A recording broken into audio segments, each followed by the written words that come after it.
Ingeta, la famille, Bokota. Bokoto, dossier sur dossier, affaire sur affaire, makambo sur makambo, la famille, koya kola mukana ba dossier, koya kola mukana ya moto. Koya kolala kolamuka na ba situation, koya kolala kolamuka na ba dossier, koya kolala kolamuka na ba circonstances. Bonjour, bonsoir et surtout bon après-midi. Et cela ne dépendra qu'à l'heure à laquelle vous allez nous suivre. Bienvenue surtout sur notre chaîne Inès NM officielle. Bienvenue na balandignos yakala. Bienvenue na ba onyonso ya shika. Ka ndenge tolobaka toujours et encore boyei malamu na chaîne na biso ya Inès NM officiel. En tout cas bandeko nanga soki eza mbala liboso esali que non oya kokota na chaîne na biso ya Inès NM officiel to songa na bino bo s'abonner massivement. Tango bozo s'abonaka bongo bobo sana pete ko klikaka sur ngonga ya notification malamu ngonga wana ezalaka toujours et encore que non à chaque fois que Inès NM officiel akobando tiaka ba vidéo ya sika bokozala directement informé. La famille Tobet et la Rabino toujours c'était Toyeb Sarabino toujours et encore que non vous informer sur notre devoir oui bien sûr et zalaka toujours devoir na biso oyo tokoboya pe tokotikala kowanga na nabiso te. Soki matière ezali tokoya toujours ko informer bino soki matière ezate malamu to vanda na biso to lamba to lia to tonda to lala mais soki bomoni ba caméra eza polele cela veut dire que ba dossier ezali ba matière ezali ba makambo ezali na ndenge moko ya somo penza mingi makasi voilà. Ya lelo toye na dossier, toye na affaire, toye na makambo concernant JB Mpiana. JB Mpiana ebele abatu biso nyonso toyebi ye aza moko ya ba musicien ya mboka na biso. Tango deja tobeta lisolo ya musicien ya mboka na biso toyebi deja que JB Mpiana ayembaka. Abanda koyemba depuis kala donc koyemba na ye ebandi lelo te, koyemba na ye eza koyemba moko ya sikate eza koyemba ya depuis kala donc abanda penza koyemba kala penza makasi ti lelo oyo JB Mpiana atulaka te anunaka pe te donc soki omoni JB Mpiana ya kala na JB Mpiana lelo aza neti kaka ye moko après des années JB Mpiana aza kaka toyebi ke eza na bato mosusu baza âge même âge na JB Mpiana ya de ces personnes lelo oyo soki otali olobi papa oyo asi akoli mais soki otie JB Mpiana mpembeni okotikala kondima kutu te eloba ata bandeko na biso mosusu balobaka ke soki otali ba Abraham Pliana otali na JB Mpiana okotikala kondima kutu te ke non aza mwana ya JB Mpiana pourquoi parce que JB Mpiana papa chéri anunaka te aza toujours voilà pona bandeko na biso nyonso balandaka Inès NM officiel oyebi ki olingaka JB Mpiana na motema na yo mobimba en tout cas na osenga na yo komela biso kaka cri moko oyo penza osepelaka nango epai ya JB Mpiana soki oza na cri te komela biso ata titre ya nzembo na ye moko kana ba commentaire ekosala biso malamu netinga eloko oyo penza na garda na zwane kotanga na mutu penza eza le silence est bon wana ezalaka cri ya JB Mpiana alela yango fort alingaka yango tellement makasi à chaque fois que surtout ceux qui internet eza ya koningana omona toujours et encore aye alobi le silence est bon wana ezalaka mwa slogan ya JB Mpiana voilà lelo toye na dossier ya JB Mpiana toye na makambo kande na yebisaka bino de nature JB Mpiana soki akoti ba interview azalaka toujours na sagesse pe na maturité ya makasi JB Mpiana azalaka mutunte ya biloba loba te ke non ye wana bakie kosalela ye ba interview oyo ka JB Mpiana bandi koloba se koloba te okotikala komona ye te donc ase réservaka penza makasi ayebi ke eza na makambo oyo nakoki kobimisa eza pe na makambo oyo nakobimisa te là c'est JB Mpiana tomonaka bato mosusu bakomaka soki amoni caméra agitation ebandi ata soki batuni ye mutuna oyo ye okomona akomi kopesa na baréponse ya bamakambo oyo batikala kotuna ye te. Mais c'est pas le cas avec JB Mpiana. De son côté, JB Mpiana, en tout cas, azalaka na ba réserve ya makasi. Amonaka ba réponse nyonso to na koti ko répondre te. Eza na ba makambo oyo na koti ko répondre, eza pe na ba makambo susu oyo na koti kala nanga ko répondre te. Awa ba yaki ko inviter JB Mpiana lisusu na mwa interview moko ba yaki ko tuna ye mituna kaka ndenge batunaka. De son côté, JB Mpiana ayaki ko répondre avec beaucoup de sagesse et de maturité kande boyebi. À répondre penza na ndenge na ye ekibu JB Mpiana. Toye komona moi quelques commentaires, il y a de ces personnes baye ko finga JB Mpiana, il y a de ces personnes baye ko sabola JB Mpiana, il y a de ces personnes baye ko loba ebele concernant JB Mpiana. Kande na lobaka toujours et encore na mokilio yo, il y aura toujours de ces personnes au ba olinga yo, il y aura aussi d'autres personnes au ba kotikala na bango ko linga yo te. Ba ko sepela na yo te, ba ko linga kutota ko sentir yo te. Mais soki omoni batu, balingi yo, yo pe kangama na batu wana, soki omoni oke bisika batu ba olinga yo te, yo pe zala mosika, monde kenda aka bongo, En tout cas, bandeko nanga, nazotie la bino video yango ya interview ya JB Mpiana, ndenge a répondra ki. Na mituna o batunaki, en tout cas, ezoka musanga komona bandeko na biso ya ba Congolais oyo baye ko finga se ko finga JB Mpiana. Yango na yebisaka bino toujours que soki lelo musique na biso na Congo, musique ya Congo na biso ezokendaka misika te biso pe oza à la base. Ane ya sika ndi ebela batu touti kolanda a makambo ya santé, en tout cas soki oza na problème ya santé ezotungisaka yo, malamu benga gafker aya kosunga yo na ndenge moko ya malamu. Voilà.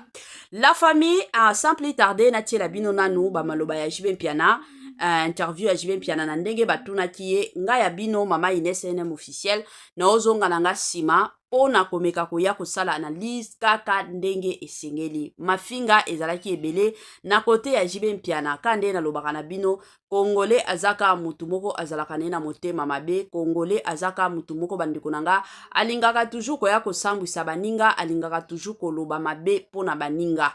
Nga naza awa teke non na ya pona koya kosambwisa, na ya pona koya koloba mabe te. Wana ezalaka musala nanga te, ata muke te. Zamwa bongo. Voilà. Tolanda nanu ba video ya interview ya JB Mpiana, nga ya bino na ozonga nanga sima po na ko continuer analyse na biso kaka ndenge e sengeli. Tolanda et on se retrouve juste après. Les musiciens viennent passer des tests. Ok. Ouais, et puis c'est lui qui est valable, on le prend. D'accord. Ouais. Quel est comment on a le flair? Parce que on peut voir quelqu'un pendant le casting qui performe, qui est très fort, mais après on réalise que bon.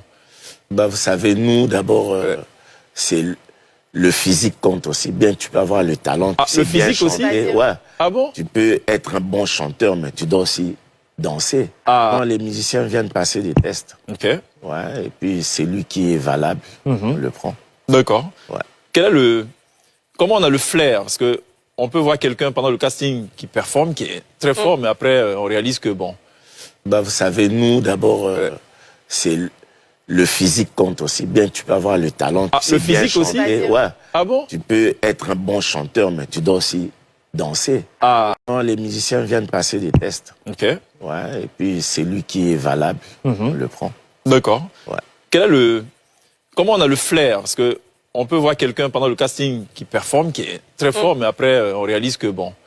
Bah, vous savez, nous, d'abord, c'est le physique compte aussi. Bien, tu peux avoir le talent. Le physique aussi? Ouais. Ah bon? Tu peux être un bon chanteur, mais tu dois aussi danser. Quand les musiciens viennent passer des tests. Ok. Ouais, et puis c'est lui qui est valable, on le prend. D'accord. Ouais. Quel est comment on a le flair? Parce que on peut voir quelqu'un pendant le casting qui performe, qui est très fort, mais après on réalise que bon. Bah, vous savez, nous, d'abord, c'est le physique compte aussi. Bien, tu peux avoir le talent. Le physique aussi? Ouais. Ah bon? Tu peux être un bon chanteur, mais tu dois aussi danser. Quand les musiciens viennent passer des tests. Ok. Ouais, et puis c'est lui qui est valable, on le prend. D'accord. Ouais. Quel est comment on a le flair? Parce que on peut voir quelqu'un pendant le casting qui performe, qui est très fort, mais après on réalise que bon. Bah, vous savez, nous, d'abord, c'est le physique compte aussi. Bien, tu peux avoir le talent. Le physique aussi? Ouais. Ah bon? Tu peux être un bon chanteur, mais tu dois aussi danser. Ah, Quand les musiciens viennent passer des tests. ok. Ouais, et puis celui qui est valable, on le prend. D'accord. Ouais. Quel est comment on a le flair? Parce que on peut voir quelqu'un pendant le casting qui performe, qui est très fort, mais après, on réalise que bon.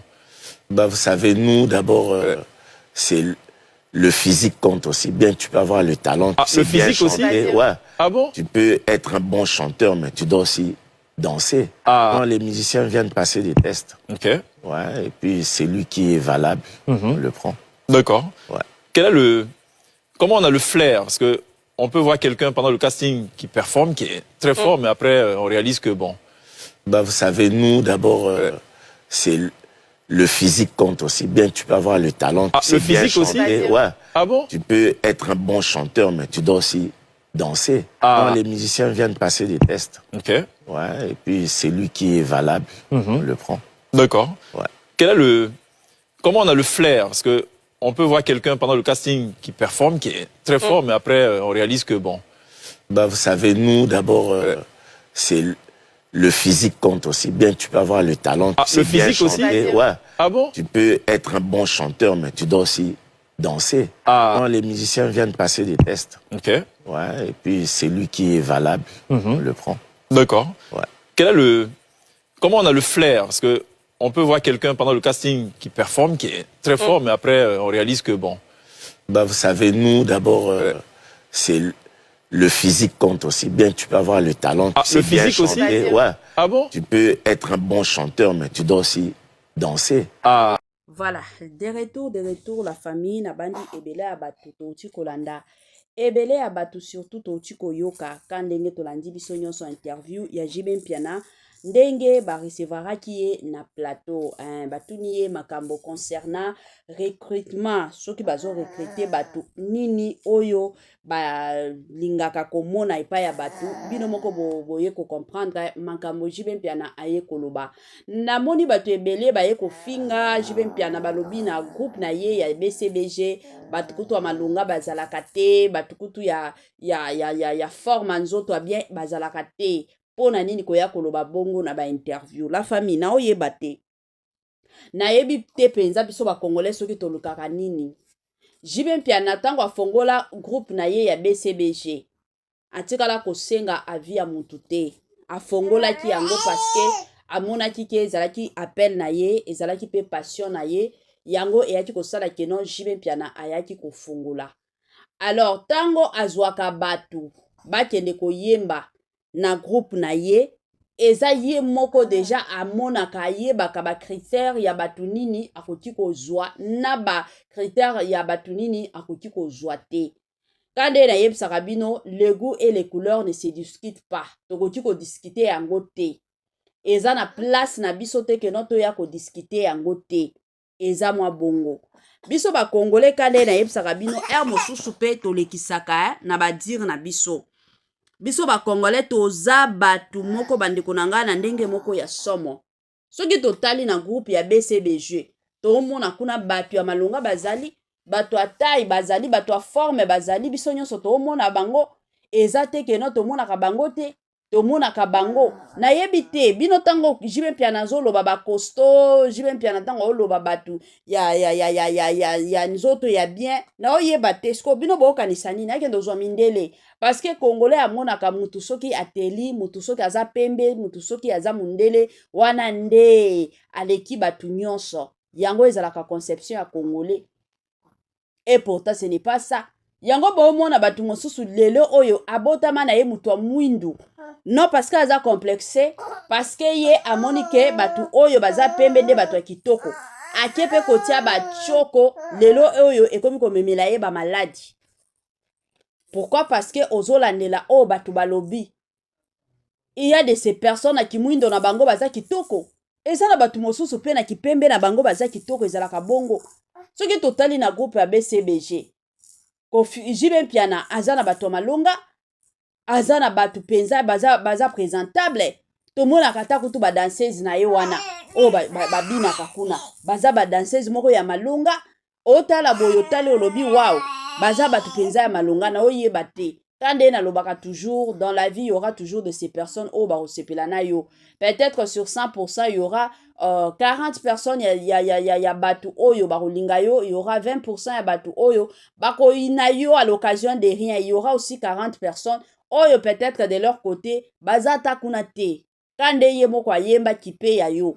Donc, bazotalela yo te, bazokalkulele yo te, baotala kaka, eza ye, eza jibe mpiana, c'est fini. Eza pasi ata soki bolingaka mutu te eza na babiloko mosusu mosusu soki mutu alobi kade na uti koloba awa le goût et les couleurs ne se discutent pas. Donc tokoki kodiscute yango te, tokoki mpe kosala te ke non parce que eza jibe mpiana tosala bisalasala na biso, ça n'a pas de sens. Eza bien te ata moke te bacongolais. En tout cas, courage na papa chéri, courage na jibe mpiana. Yango kutu na ko préféré pe kopesa mwa toli na ba musicien na biso ya sika. Ba oyo ba okota na miziki sika na ye kopesa bino mwa toli ka ndenge ezalaka, s'il vous plaît. Okoti na miziki sika yebaka ndenge nini ya korépondre na public.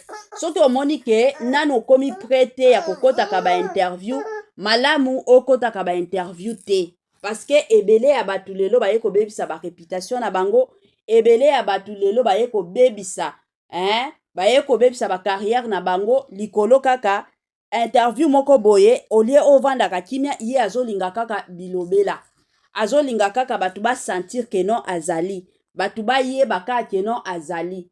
Alors eza toujours malamu mosusu ba bilobela na biso totia kango mupanzi ozokota na ba interview yebaka makambo nini okobimisa yango kutu ata dans la vie ozokendaka bipai. Nga na kamoka komona batu mosusu ndenge bazalaka ake bipai moko boye soki na fete bainvite ye amoni batu bakomi koloba c'est fini ya ye pe akomi kobimisaka wana nyonso na poasa akomi kobimisa na oyo batunaki ye te nyonso na poasa akomi kobimisa. Eza na bamakambo mosusu okuti bato bakomi kosolola etali yo te etali mpenza yo te, yo talaka oyo yo okendelaki kuna. Soki ezalaki feti okendelaki feti oke kaka feti na yo obini bolie bosilisi kolia vanda na yo kimia, parce que oyo ezalaka moke na feti boke na matanga okuti bato bakomi koloba yo pe okomi koloba un jour bakoya kobimisa yo keno oza songi. Eza nde ba place mosusu oyo batu mosusu bamankaka ba respect, bamankaka ba mosusu ba respect.